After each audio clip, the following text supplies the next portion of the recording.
My name is Carly Wardwell, and I'm a certified credit counselor. And my name is Carol Court, and I'm also a certified credit counselor.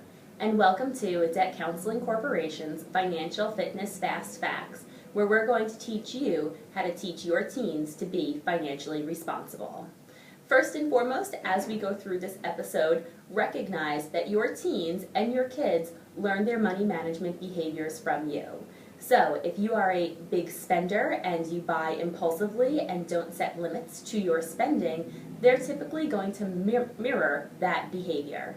Same thing with savings. If you save a lot of money and actively talk about it and discuss it, they're typically going to mimic that behavior as well.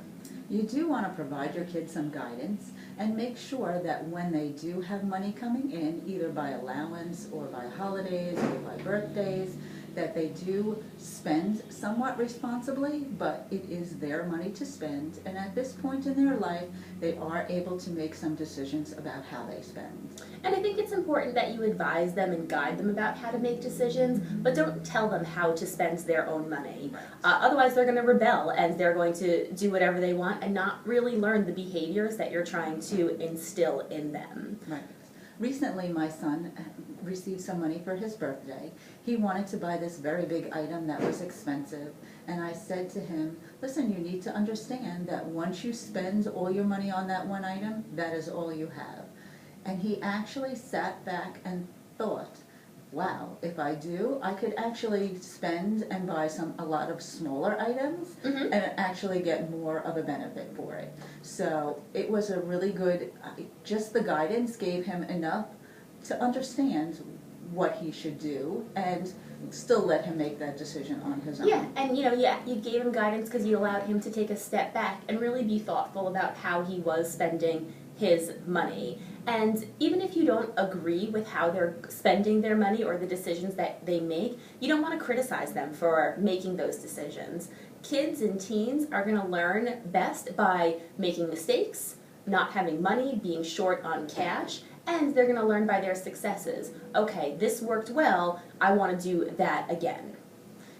It's important to listen to what your kids are doing, answer their questions. If you don't know the answers, look up the answers together. And remember, what's important to them is not always what's important to you. Buying this item for their video game may be the most important thing that they want to do. And it's something that they do all the time, so it's very important to them.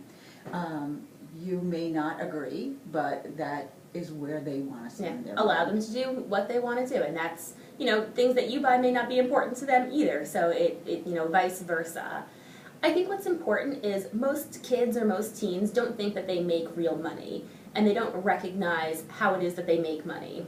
Like Carol was saying, gifts, birthday gifts, holiday gifts, that's money that they've quote unquote earned, and they should make those decisions about it. Are you giving them an allowance? Sometimes families cannot afford to give their children an allowance, but it's a really great tool to teach kids about money. And it's not just, thanks for going to school this week, here is a few dollars to help you, but are they earning it? Are they doing chores? What do they have to do? Are they achieving good grades? Those types of things. So it shouldn't just be, you get it because you're part of our family, but really, how have you earned it? Sure. My son yesterday wanted to get an additional item in his game, his online game, and he said, Mom, how can I earn $5? My brother was outside raking the leaves. He went out there. He was out there for about an hour or so. He helped him rake the leaves and put all the leaves in bags. And, he earned his $5. He now owns that.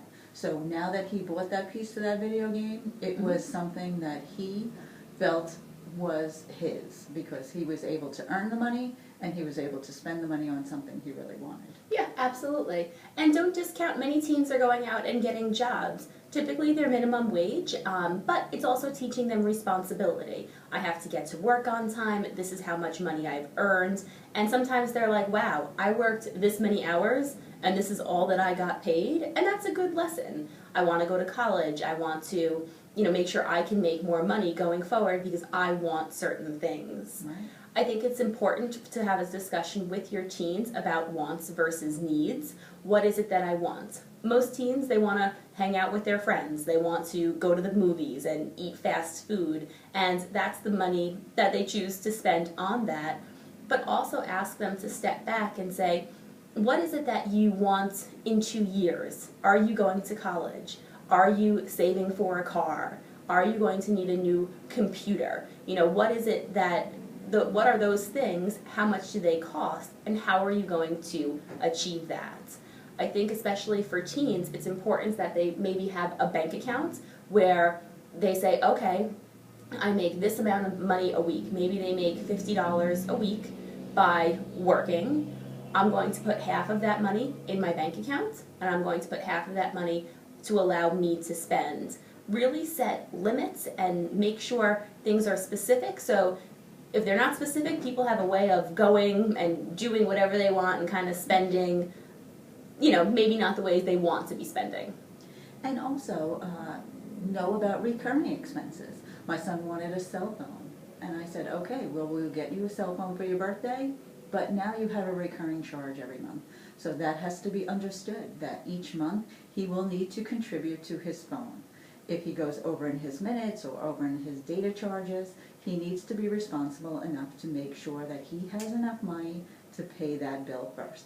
That bill comes before all other expenses come. Has he always been successful? I will say there were a couple of months that were a little dry or a little short, but he does really at least try to get it. Mm-hmm. And if he's short 1 month, then he needs to understand that the following month he needs to have a little bit more money. And he does make that money up. He's not always happy about it, but he does make that money up. And a lot of families in our American culture, unfortunately, we don't really talk too much about money. Parents don't talk too much about bills and finances with their kids or their teens. And what I think is important is that we do have that conversation. And maybe you don't want to share all of the household bills with them, but help them understand that the things that are important to them, how much those things cost. Right. For example, you had mentioned the cell phone. A lot of kids or teens find that cable is important because that is your internet, that is the television that you're watching. And they don't really have an idea about how much money that costs. Right. And so if you show them the bill and let them see how much it is that it costs, they may be surprised. You know, if they're working a week and making $50 and the bill is $200, they understand, wow, you need to work making my salary for a week, the whole month, to pay this one cable bill. Right, and you know, also they also need to understand there are electricity bills in the house. Mm-hmm. So I am a big component on making sure a light is turned off when you leave the room, because they don't understand, you know, how much everything costs. And if you show them the electric bill and they see what it is and the cost of leaving that light on, they may be more aware or more conscious about what it is that they're doing. And again, it's only going to help them as they grow up, move on, and have to start to pay for these own expenses on their own. And keep in mind, college is going to cost a lot of money, whether you're paying for it or they're taking out student loans. They will need additional funds by the time they get there, and they will need to manage their own funds if they're going away. So it is important to start with the right building blocks. Mm-hmm. You know, and this will conclude our episode on teaching your teens about money management. If you have questions, you are always welcome to call and speak to one of our counselors, and we can help you develop different ways to talk to your teens about money that fits your unique financial situation. We look forward to seeing you again soon. Thank you.